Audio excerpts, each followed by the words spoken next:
ეს არტეფაქტი, რომლის ასაკი 8000 წელია, მსოფლიო სტერეოტიპს დაამსხვრევს და სამყაროს ახალი აღიარებისთვის მოამზადებს. დიახ, საქართველო არის ღვინის სამშობლო, იტყვის ყველაზე გავლენიანი სამეცნიერო ჟურნალი მსოფლიოში და ღვინის ისტორიას საქართველოდან დაიწყებს. ეხლა ეს არის ოცხალიფი. ჭაჭა კოლექცია დადუღებული ეგ თქვენი ღრუბელა კახური, რომელიც ესეთ აღმაც იძლევა და ეგეთი ყურძენი მსოფლიოში მარტო ჩვენ აქვს. ამალოდ. საქართველოს არქეოლოგია ეს არის მეღვინეობა, მევენახეობის არქეოლოგია. პირველი ლითონის ყანწი 3500 წლით თარიღდება. ევროპაში ყველაზე ძველი ღვინის მფარველი ღვთაება ქართველი ბადაგონია. ის ბერძენ დიონისეზე და რომაელ ბახუსზე ასწლეულებით უფრო ხანდაზმულია. მეღვინეობა ბადაგონის სწავლობს თუ რა კავშირია ტერიტორიას ნიადაგსა და ვაზს შორის, ის რაც ღვინოს განსაკუთრებულ და უნიკალურ მახასიათებლებს ანიჭებს. ღვინო იწყება ვენახიდან.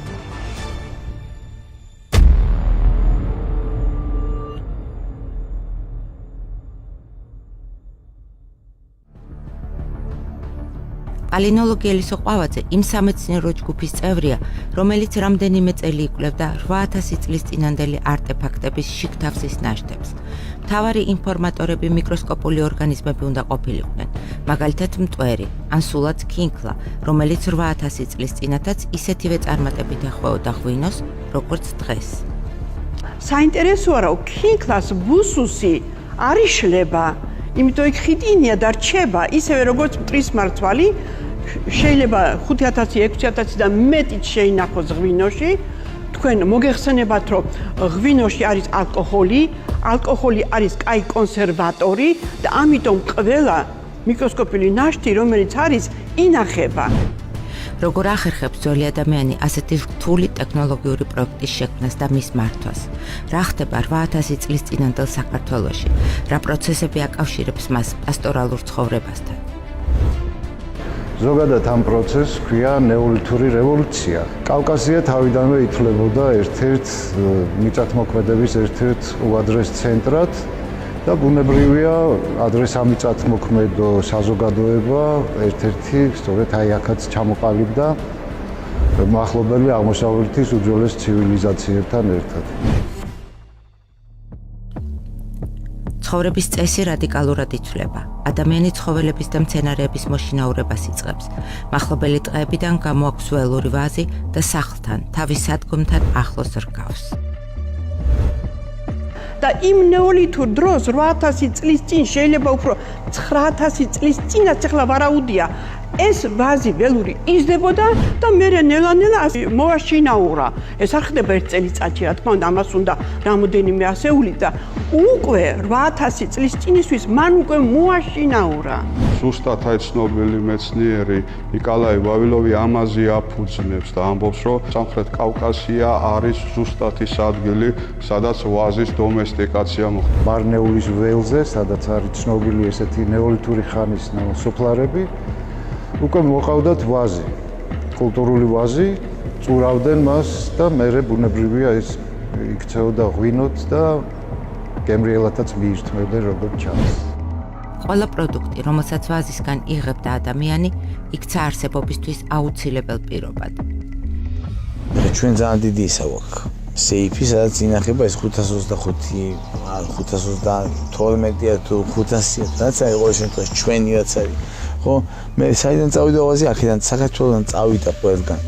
შეიძლება ძალიან ბევრი ისტორიები გქონდეთ, ძალიან ბევრი პრეტენზიები გქონდეთ ბერქმანსთან. მე მჯეროსთან წამსვლას ჩვენ ქვეყნიდან წავიდა, და ჩვენზე მეტი კულტურა არავის არ აქვს.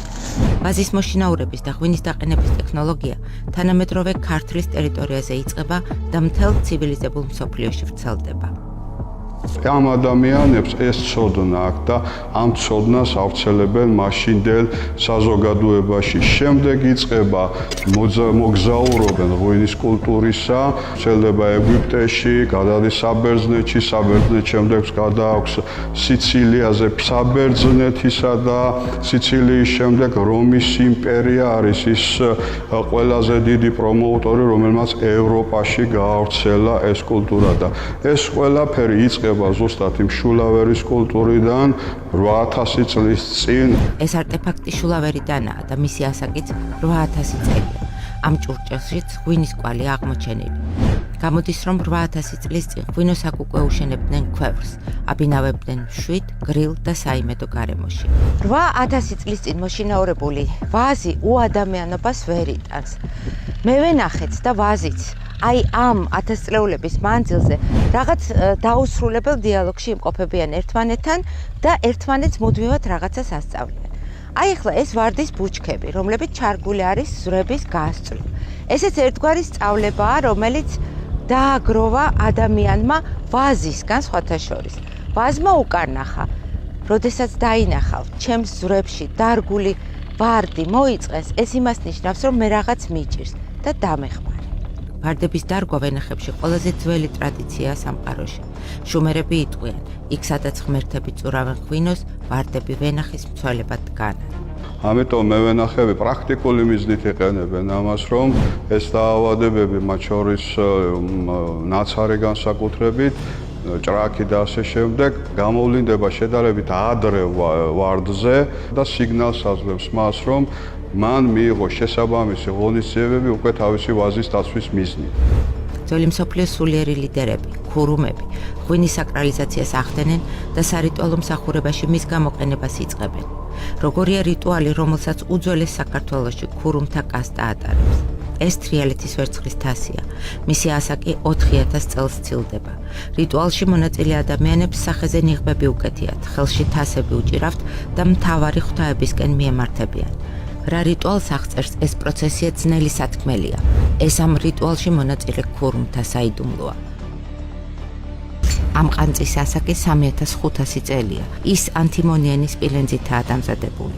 სარიტუალოს ვიძახით იმ შემთხვევაში, როდესაც ეს დადასტურებულია სამარხებში მისი აღმოჩენის პირობები და მდგომარეობა. ანწი გულის არეში ქონდა აღმოჩენილი მიცვალებულს, რომელიც როგორც ჩანს გულზე ეკიდა. ანწის გვერდით ამ სამარხში სარიტუალო თასიც იდო. ანთიმონიანი სპილენძის დანარჩენი ნივთებიც, რომელიც მხოლოდ მამაკაცებს ეკუთვნის, ეს ქალებში ანთიმონიანი სპილენძის ნივთები არ არის და სწორედ აი ამ რიტუალებსაც მხოლოდ მამაკაცები ასრულებენ და არა ქალები.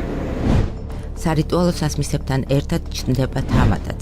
თამადაც ქურუმია. ეს ბრინჯაოს ქანდაკება 2800 წლისაა. ეს არტეფაქტი თამადობის ინსტიტუციის მემატიანია. ძველი თამადის ინსტიტუტი ისევ დღეოსაც ხდება და ის სუფრის უფროსია, ისევე როგორც მაშინ ალბათ თემის უფროსს წარმოადგენდა. ღვინისთვის სპეციალურად დამზადებული სასმისების მრავალფეროვნებით კოლხეთის უძველესი ნაწილი აჭარა გამოირჩევა. რამოდენიმე წლის წინ აღმოჩნდა თელვაჩაურში 2700-2600 წლებით დათარიღებული კოლექტიური სამარხი, სადაც ჩაყოლებული იყო მიცვალებულისადმი სასუფრე ჭურჭლები. მათ შორის ჩვენთვის საინტერესო კოლხური სასმისების უძველესი ფორმები. ღვინო პოპულარობას სარიტუალო ხასიათის გამოიძენს. ძველი აღთქმის ხუთწიგნეულის მიერ მოწოდებული სტატისტიკა ასეთია.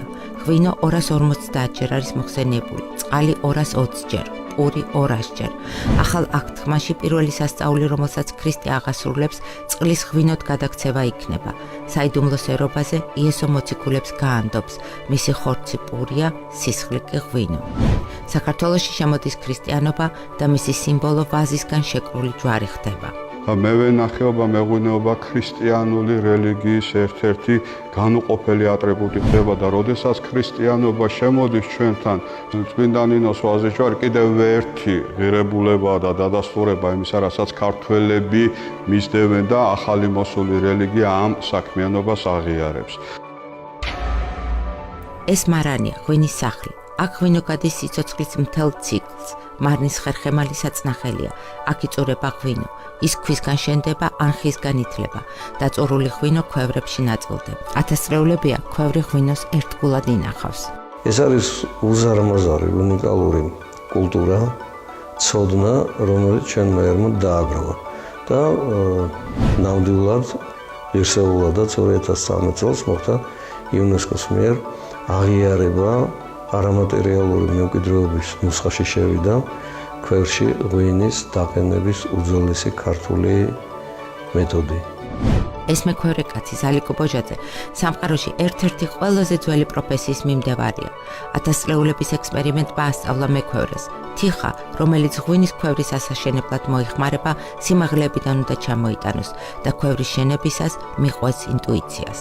ღმერთმა აიღო თიხა, ჩაბერა სულ და გაჩნდა ადამიანი. როგორც ეს სამ ადამიანი შეძლებდა სხვა ნივთიერების მიღებას, სკინა, ვერცხლი, ოქრო, თუ რა ვიცი, ნებისმიერი შეძლებდა ყველაზე პირველად თიხასთან ქონდა ურთიერთობა. ქვევრი, რომელიც მომზადებული არის კარგი მიზეზისაგან, არის კარგი გამოწვარი, მას სასრული არ აკის იქნება მუდმივად. ვენახის და ყურძნის ხასიათზე 8000 წლოვანი დაკვირვება ქვევრის არქიტექტურას განსაკუთრებულ ფორმებში აქცევს. წითელი ხაზი ღვინის ხასიათზე და დაყენების ტექნოლოგიურ ტრადიციაზე გადის.